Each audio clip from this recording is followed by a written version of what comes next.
Oiê, bem-vindos a mais um Papo de Bastidor do Na Coxia. Eu sou a Renata Chá e hoje a gente está aqui no Teatro Popular João Caetano para acompanhar a peça A Pane. A gente vai conversar com a diretora da peça e com o elenco. Vamos lá? Estamos aqui com Malu Bazan, diretora dessa peça maravilhosa que é A Pane. Malu, eu queria saber o porquê de vocês terem escolhido montar essa peça e como que foi esse processo, a resistência desse processo que foi adiado por conta da pandemia e qual a diferença entre a montagem que foi planejada para antes da pandemia e agora a que veio a público? Olha, o projeto vinha do César Bachan e do Marcelo Ullmann, que conheciam o conto do Duhamel. Tá. E eu acho muito bonito falar disso, porque atores jovens, né? Quando me trouxeram, eu falei, mas por que vocês vão montar um texto que tem um monte de atores mais velhos, né? Dá o mesmo trabalho que fazer Dois Perdidos aí, uma peça para vocês. E eles falavam muito da vontade de contar esta história, né? De que achavam pertinente falar disso. Isso eu acho muito bonito. Né, que o impulso seja esse, né, do que eu quero falar, né?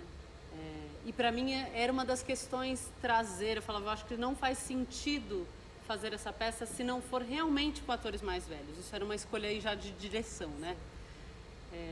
E hoje, você falando com eles, eu falo, que bonito que é. Você vê, né, eu brinco que eu tenho 350 anos de teatro num palco. Isso é raro e é muito bonito, é muito poético. Isso é dramaturgia da peça também. É lindo. E aí, acho que o texto em si já tem isso, né? Era uma história para ser contada muito importante. Acho que falar sobre a justiça, né? Ou como eu gosto mais, eu acho que é fazer metáfora sobre isso, né? Abrir espaço de pensamento e não finalizar uma ideia, né? Eu acho que o texto do Remar era muito potente nesse lugar. Sim. Às vezes as pessoas falam, que tem uma frasezinha, né? Vírus se espalhando nesse mundo de panes. As pessoas acham que é uma coisa que a gente colocou, isso é do Duhamel. Então essas coisas do encontro da época com o texto, então que já era potente. Hoje a gente agora em plena CPI, né? Quando a gente ouvia o texto voltava a ter outro significado. Mas para além disso, quando vem a pandemia, esse grupo se torna uma outra coisa, né? Isso faz parte da narrativa também. Eu digo isso porque quando a gente reestreou, quando a gente finalmente estreou no Sesc ano passado, eu disse, eu não estou estreando a peça, eu estou fazendo um momento histórico. Sim. Que era o reencontro desses atores 2 anos depois com o palco. Um elenco que não se dissolveu, foi um dos poucos elencos que ficou integralmente em conjunto. Durante toda a pandemia, foi um aprendizado conjunto, muita troca. E volta até fortalecido, né? Exatamente. E aí eu acho que a peça hoje, quando eu vejo o espetáculo já nessa temporada, eu digo como isso faz parte da dramaturgia também, né? Tem todo esse movimento histórico que estamos, cada frase vai ganhando significados, mesmo que o vírus. Hoje, quando tem uma brincadeira, baixa a Revolução Russa, né? A gente pensa no que está acontecendo nesse momento. Então, acho que tem esse encontro do texto com a realidade, mas também tem um encontro do que foi essa montagem nas nossas vidas. O que foi passar em pandemia. E aí eu acho que tem uma metáfora da própria peça que dizem a gente ganha força quando volta a brincar das nossas profissões. Eu acho que é um pouco o que acontece com a gente como artista. Nossa, também, certeza, né? Com certeza. Eu acho que a gente não adoece porque a gente volta, como o próprio Petrin estava contando agora para você, a gente volta a estar no nosso lugar tendo o prazer de brincar de contar uma história. E que se faz, como disse o Roberto também, junto com a plateia todas as noites. Isso também é uma coisa da pandemia, né? É um encontro, o teatro é a arte do encontro, ele não acontece, eu não gravei e mando para você. Ele tem uma parte que a gente prepara o jantar, a gente prepara as bebidas, a gente prepara o cenário, mas tem algo que acontece no encontro com vocês, né? No encontro com a plateia, assim. Então é muito... Sim, acho que isso faz parte especial do que é a Pane hoje para mim. E eu acho que eu também, como diretora, fui me desafiando nesse lugar do que era reencontrar um cenário que tinha sido feito 2 anos antes, né? Um elenco que conhecia muito a peça ao mesmo tempo, com uma musculatura que diz como em 3 semanas eu volto para o palco. Uau. Acho que tudo isso faz parte do que é a Pane hoje, assim. E toda vez ainda me comove quando abre a cortina, quando agora a gente está num segundo teatro, quando a gente vê uma plateia com máscara, né? Falo, que bonito alguém que sai de casa, que vem, que para ouvir uma história, que fez todo esse, né, esse esforço para este encontro, assim. Então, acho que isso não tem como, não só da nossa peça, mas como muitas outras que estão em cartaz, isso faz parte da dramaturgia de todas elas. Né? Com toda certeza, Malu. Agora estamos aqui com parte do elenco da Pane. Prazer enorme estar aqui. E eu gostaria de saber como que é para vocês ter voltado ao teatro com essa peça, justamente para a gente falar sobre justiça. Bom, eu acho que a Pane ela poderia estar em cartaz em qualquer época do ano, porque a questão de justiça é uma coisa que atravessa a nossa existência, né? E ela é sempre discutível. Será que a justiça é correta? Não é correta? O Duréma, autor da peça, ele propõe um jogo da justiça, né? Para colocar um intruso que sofreu uma pane no meio de advogado, promotor, enfim, para discutir a existência dessa justiça com essa pessoa. Uhum. E aí ele surpreende todos nós, onde uma pessoa que não era absolutamente culpado de nada, e no fim da peça ele acaba sendo culpado. Então isso ele dá uma demonstração de que a justiça ela não é um objeto correto, né? Ela pode mudar de acordo com as circunstâncias que envolvem qualquer indivíduo, seja ele culpado, seja inocente. Uhum. Agora, seria interessante que a gente, voltando ao teatro, poderíamos discutir sobre essa dificuldade que a gente tem com questão de saúde, né? Mas a gente começou essa peça bem antes desse acontecimento. Verdade, vocês estavam para estrear quando a pandemia exatamente. começou, né? Então, mas nós nos reunimos e achamos que devíamos continuar, mesmo porque a questão de justiça é sempre. A justiça é exatamente o que o Petrin falou, ela não é matemática, ela é axiológica, ela pode ser e pode não ser. Então aqui o Duréma coloca isso até pela vaidade do personagem, que vai acreditando que é culpado, embora não tivesse feito nada. Então, não é uma coisa lógica, uma coisa matemática. A engenharia tem a sua coisa... Precisão. De precisão. A justiça não. Verdade. A justiça é assim, até tem alguns jargões aí que a gente fala. Por exemplo, existem 3 verdades na justiça. A verdade do autor, a verdade do réu e a verdade verdadeira. Sim. Então, isso é um dos jargões que colocam. Qual é a verdade? Depende A verdade, num júri, por exemplo, como nós fazemos aqui, nós fazemos uma paródia de um júri, né? Num júri, às vezes, como os jurados não são técnicos, não é juiz que julga, é o povo que julga, então, num júri, quem fala mais, quem fala melhor, quem consegue convencer mais o júri, ganha os votos do júri. E o que acontece? O inocente pode ser condenado ou o culpado pode ser absolvido. Então, essa é a beleza também da justiça, né? Beleza relativamente, Sim. mas ela não tem uma precisão, ela não tem uma lógica. Acho que o Duréma deixa bem claro isso, quando ele afirma que a justiça, na verdade, é uma ficção. A justiça é o ideal, é um sonho, né? Uma possibilidade que todos nós almejamos, a felicidade. A felicidade é uma possibilidade que todos queremos alcançar, mas ela se materializa como? A justiça também não existe. O que materializa a justiça são as leis, o direito, a legislação que estabelece, né? Se você comete um ato antissocial, que pena você deve sofrer. Mas o que é a justiça? Isso que ele falou, que a justiça é uma abstração. Mas em nome da justiça, aí é que é o ponto nevrálgico do Gil Remar. Em nome da justiça, quantos crimes não se cometem? Exatamente. Quantas injustiças não são praticadas? E isso daí volta a questão sobre a questão da pandemia, que a gente parou por causa da pandemia e estamos voltando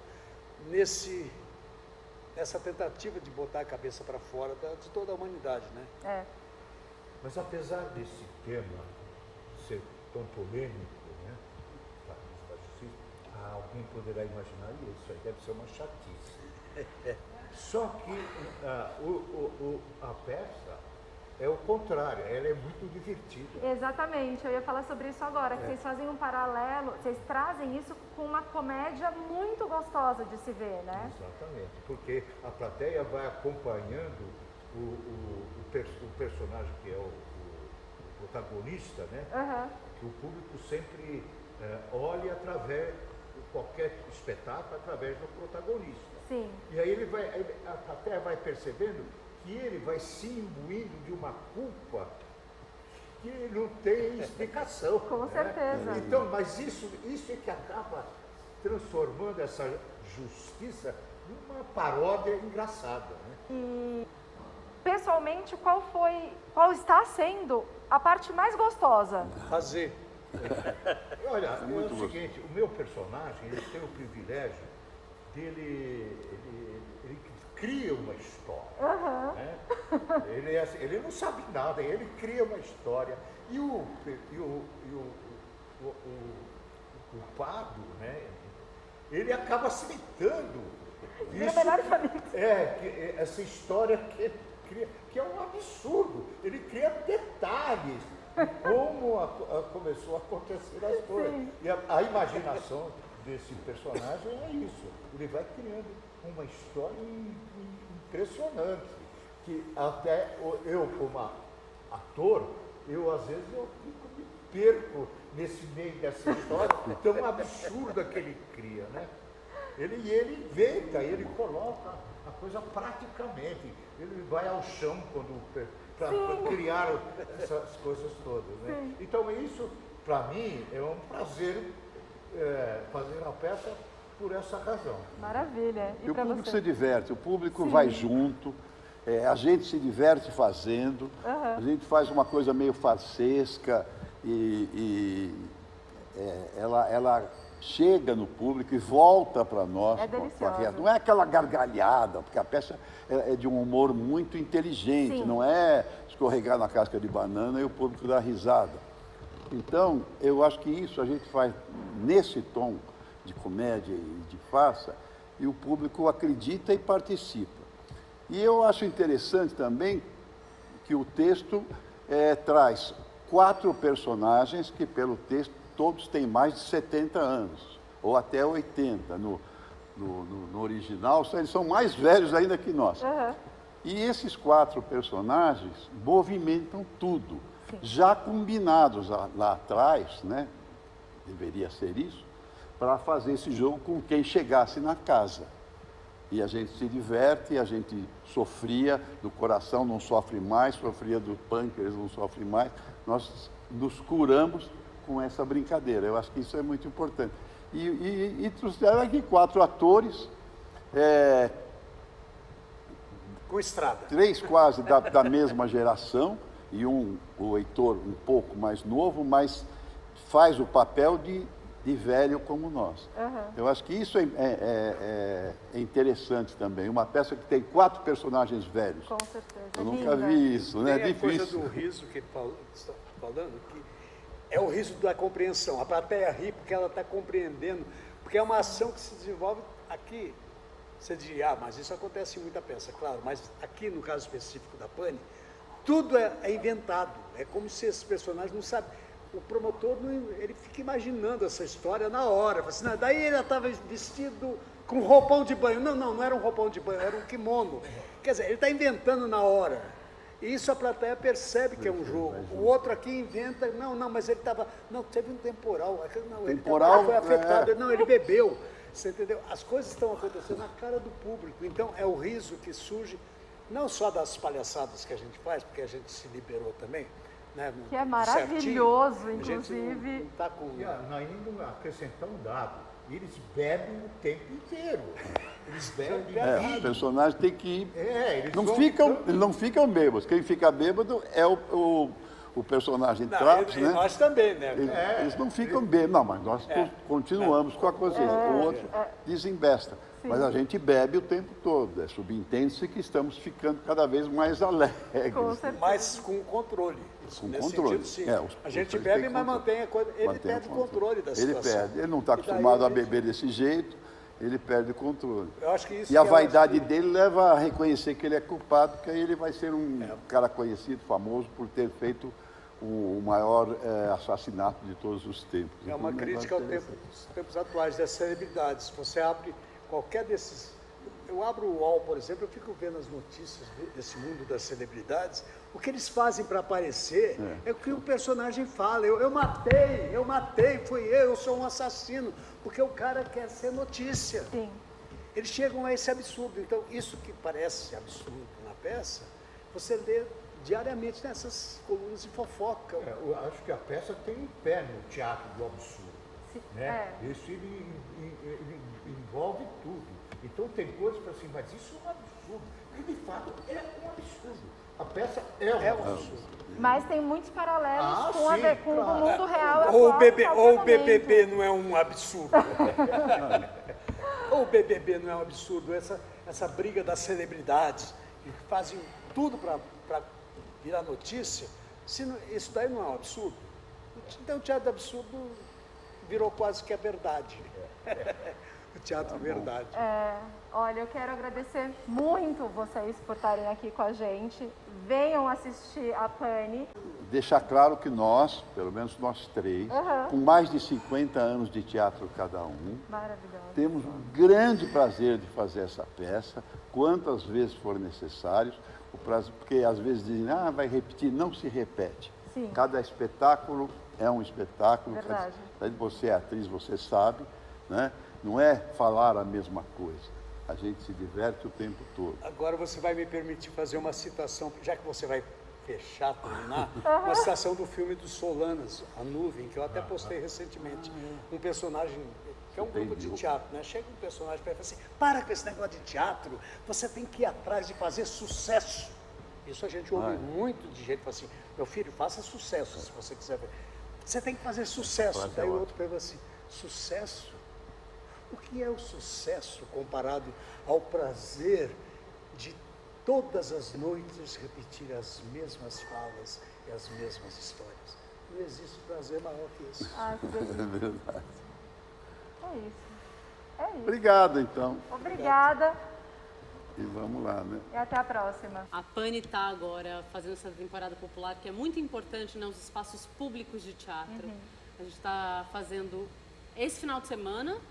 Sexta foi ontem, a gente estreou. Sextas e sábados às 9, domingo às 7. Essa semana e ainda a próxima semana aqui no Teatro João Caetano. E logo em seguida a gente vai para o Teatro Arthur Azevedo, na Moca. Também um teatro muito importante na nossa cidade. Para fazer mais 2 semanas também, sextas e sábados às 9, domingo às 7 da noite.